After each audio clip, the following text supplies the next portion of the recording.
K ശൈലജയ്ക്കെതിരായ വ്യാജ video പ്രചാരണത്തിൽ മുസ്ലിം league നേതാവിന് പിഴ ശിക്ഷ. ടി.എച്ച്. അസ്ലമിനെയാണ് തലശ്ശേരി ജുഡീഷ്യൽ മജിസ്ട്രേറ്റ് കോടതി ശിക്ഷിച്ചത്. UDF ന്യൂമാഹി പഞ്ചായത്ത് കമ്മിറ്റി ചെയർമാനും പഞ്ചായത്ത് മെമ്പറുമാണ് അസ്ലം.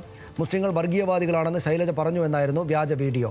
വിവരങ്ങളുമായി കണ്ണൂരിൽ നിന്ന് നിഖിൽ അളവൂർ ചേരുന്നു. നിഖിൽ, വളരെ കോളിളക്കം സൃഷ്ടിച്ച അല്ലെങ്കിൽ പ്രമാദമായിട്ടുള്ള ആരോപണങ്ങളും വാർത്തയുമായിരുന്നു ഇതുമായി ബന്ധപ്പെട്ട്. കെ ശൈലജ മുസ്ലിങ്ങൾക്കെതിരായിട്ട് വളരെ മുസ്ലിം വിരുദ്ധമായിട്ടുള്ള പ്രസ്താവനകൾ നടത്തി എന്നത് വീഡിയോ ആയിട്ട് പ്രചരിപ്പിക്കുകയായിരുന്നു മുസ്ലിം ലീഗ് പ്രവർത്തകരിൽ പലരും.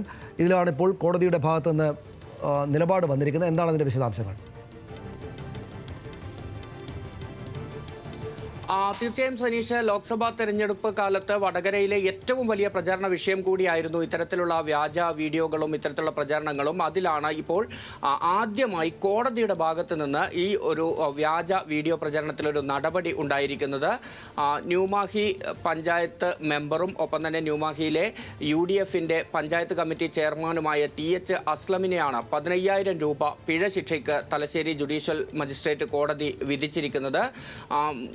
മുസ്ലിങ്ങളെല്ലാം തന്നെ വർഗീയവാദികളാണ് എന്ന് വടകരയിലെ LDF സ്ഥാനാർത്ഥിയായിരുന്ന കെ ശൈലജ പറഞ്ഞു എന്ന തരത്തിലായിരുന്നു വീഡിയോ വ്യാപകമായി പ്രചരിക്കുന്ന ഒരു സാഹചര്യം ഉണ്ടായത്. എന്നാൽ ഒരു ചാനലിന് നൽകിയ അഭിമുഖത്തിലെ ഭാഗങ്ങൾ അത് കട്ട് ചെയ്ത് കൂട്ടിച്ചേർത്തതിന് ശേഷം അത്തരത്തിൽ പ്രചരിപ്പിക്കുകയായിരുന്നു. ഇങ്ങനെയുള്ള വീഡിയോ, അതായത് UDFന്റെ സൈബർ ഗ്രൂപ്പുകളിൽ അല്ലെങ്കിൽ സൈബർ ഇടങ്ങളിൽ രൂപം കൊണ്ട ഈ വീഡിയോ പിന്നീട് വിവിധ വാട്സപ്പ് ഗ്രൂപ്പുകളിൽ ഷെയർ ചെയ്യുകയായിരുന്നു. ഇത്തരത്തിൽ മങ്ങാട് സ്നേഹതീരം എന്ന് പറയുന്ന ഒരു വാട്സാപ്പ് ഗ്രൂപ്പിൽ 2024 ഏപ്രിൽ 8-ാം തീയതിയാണ് ടി.എച്ച്. അസ്ലം ഇത് ഷെയർ ചെയ്യുന്നത്. ഇതിനെ തുടർന്ന് ചൊക്ലി സ്വദേശിയായ VV അഷിത്ത് ഒരു പരാതി പോലീസിൽ നൽകുന്നു. ആ പരാതിയുടെ അടിസ്ഥാനത്തിൽ പിന്നീട് പോലീസ് അന്വേഷണം നടത്തുകയും FIR രജിസ്റ്റർ ചെയ്യുന്നതുൾപ്പെടെയുള്ള നടപടികളിലേക്ക് കടക്കുകയും ചെയ്യുന്നു.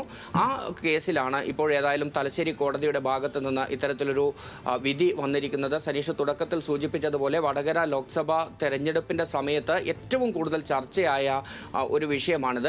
ഈ സംഭവത്തിൽ ആദ്യമായി കോടതിയുടെ ഭാഗത്തു നിന്നൊരു വിധി വരുന്നു എന്നുള്ളതാണ്. അതിൽ UDFന്റെ, അതായത് ഈ വടകരയിൽ ഷാഫി പറമ്പിലിൻ്റെ തെരഞ്ഞെടുപ്പ് പ്രചാരണങ്ങൾക്ക് ഏറ്റവും കൂടുതൽ വടകരയിലെ UDF സ്ഥാനാർത്ഥിയായിരുന്ന ഷാഫി പറമ്പിലിൻ്റെ തെരഞ്ഞെടുപ്പ് പ്രചാരണത്തിന് ന്യൂമാഹി മേഖലയിൽ നേതൃത്വം നൽകിയ ആൾ കൂടിയാണ് ടി.എച്ച്. ഇത് വളരെ പ്രധാനപ്പെട്ട ഒരു വാർത്തയായിട്ട് വരുമല്ലോ സ്വാഭാവികമായിട്ടും. ഇപ്പോൾ ഈ കാഫിർ പ്രയോഗവുമായി ബന്ധപ്പെട്ട് മറ്റൊരു വിവാദം ഏതാണ്ട് സമാന സാഹചര്യത്തിൽ തന്നെ ഉണ്ട്. സ്വാഭാവികമായിട്ടും അത് വലിയ ചർച്ചയായതാണ് സംസ്ഥാനമെമ്പാടും. അതുകൊണ്ട് കെ ശൈലജയുടെ പ്രസ്താവന അല്ലെങ്കിൽ പ്രതികരണം, വാർത്താ സമ്മേളനം സ്വാഭാവികമായിട്ടും വരേണ്ടതല്ലേ? അത് വന്നിട്ടുണ്ടോ? മുസ്ലിം ലീഗ് ആ പ്രദേശത്തെ ജില്ലാ ഘടകമെങ്കിലും UDFോ മുസ്ലിം ലീഗോ ഇതുമായി ബന്ധപ്പെട്ട് എന്തെങ്കിലും പ്രതികരണം നടത്തിയിട്ടുണ്ടോ? സനീഷ്, ഈ വിഷയത്തിൽ ഇതുവരെ പ്രതികരണം ആരുടെ ഭാഗത്തു നിന്നും വന്നിട്ടില്ല. കാരണം ഈ കോടതി ഈ വിധി പുറപ്പെടുവിക്കുന്നു. പക്ഷേ ഈ വിധി പ്രസ്താവത്തിൻ്റെ കോപ്പി ഇപ്പോഴും കോടതിയുടെ സൈറ്റിലേക്ക് അപ്ലോഡ് ചെയ്യപ്പെട്ടിട്ടില്ല എന്നൊരു സാങ്കേതികമായൊരു കാരണം അവിടെ നിലനിൽക്കുന്നുണ്ട്. ഏതായാലും പ്രതികരണങ്ങൾ ഉണ്ടാകുമെന്നുള്ളത് തീർച്ചയാണ്. കാരണം ഈ പറഞ്ഞതുപോലെ കാഫിർ സ്ക്രീൻഷോട്ടൊക്കെ വലിയ വിവാദമാകുന്ന സാഹചര്യത്തിൽ അത് ഇടത് കേന്ദ്രങ്ങൾ തന്നെ പ്രചരിപ്പിച്ചതാണ് എന്ന തരത്തിൽ അത് മാറി വരുന്ന ഒരു സാഹചര്യം നമ്മൾ കണ്ടതാണ്. പിന്നീട് അതിനെ തുടർന്നുള്ള കോലാഹലങ്ങൾ കണ്ടതാണ്. അങ്ങനെ UDF കേന്ദ്രങ്ങൾ പറഞ്ഞുകൊണ്ടിരുന്ന കാര്യം ഇത് LDF കേന്ദ്രങ്ങൾ തന്നെ, കെ ശൈലജയുമായി ബന്ധപ്പെട്ട ആളുകൾ തന്നെ, അല്ലെങ്കിൽ CPIMO LDFO ആയി ബന്ധപ്പെട്ട ആളുകൾ തന്നെ ഇത്തരത്തിലുള്ള വ്യാജ വീഡിയോകളും സ്ക്രീൻഷോട്ടുകളും ഒക്കെ നിർമ്മിച്ച് അവർ തന്നെ പ്രചരിപ്പിച്ച് കെ ശൈലജയ്ക്ക് അനുകൂലമായ ഒരു പശ്ചാത്തലം ഒരുക്കാൻ വടകര മണ്ഡലത്തിൽ ശ്രമിച്ചു എന്നതായിരുന്നു UDFന്റെ ആരോപണം.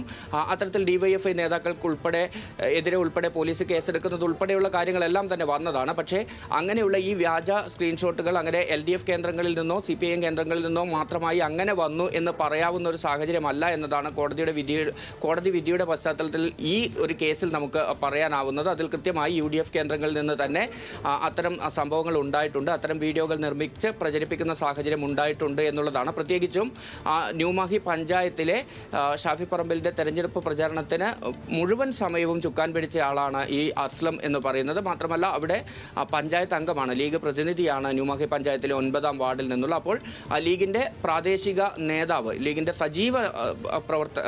സജീവമായി തന്നെ ലീഗിൻ്റെ നേതൃസ്ഥാനത്തുള്ള ആൾ തന്നെയാണ് ഇപ്പോൾ ഈ ഒരു സംഭവത്തിൽ ശിക്ഷിക്കപ്പെട്ടിരിക്കുന്നത് എന്നുള്ളത് ഏറെ ശ്രദ്ധേയമാണ്. സ്വാഭാവികമായും മുസ്ലിം ലീഗിൻ്റെ ഭാഗത്തു നിന്നും UDFന്റെ ഭാഗത്തു നിന്നും ഒപ്പം തന്നെ കെ ശൈലജയുടെ പ്രതികരണവും ഇതിൻ്റെ അകത്ത് നിർണായകമാണ്. കാരണം ആ തെരഞ്ഞെടുപ്പ് കാലം തൊട്ട് ഈ അടുത്ത കാലം വരെ ഇതുമായി ബന്ധപ്പെട്ട് എപ്പോഴും കെ ശൈലജ പറഞ്ഞുകൊണ്ടിരുന്നതും അത് തന്നെയാണ്. ഇതാരാണ് ഇത്തരത്തിലുള്ള വീഡിയോകൾ പ്രചരിപ്പിച്ചത് എന്ന കാര്യം പുറത്തു വരും. അത് കൃത്യമായി നിയമപരമായി തന്നെ അതിന് ശിക്ഷിക്കപ്പെടുന്ന ഒരു സാഹചര്യം ഉണ്ടാകുമെന്ന് പല ഘട്ടങ്ങളിൽ പറഞ്ഞിട്ടുള്ളതാണ്. അത്തരത്തിൽ ആദ്യമായി ഇതുമായി ബന്ധപ്പെട്ട കേസിൽ ഒരു ശിക്ഷാവിധി വരുന്നു എന്ന നിലയ്ക്ക് ഏറെ പ്രാധാന്യമുള്ള വാർത്ത തന്നെയാണിത്.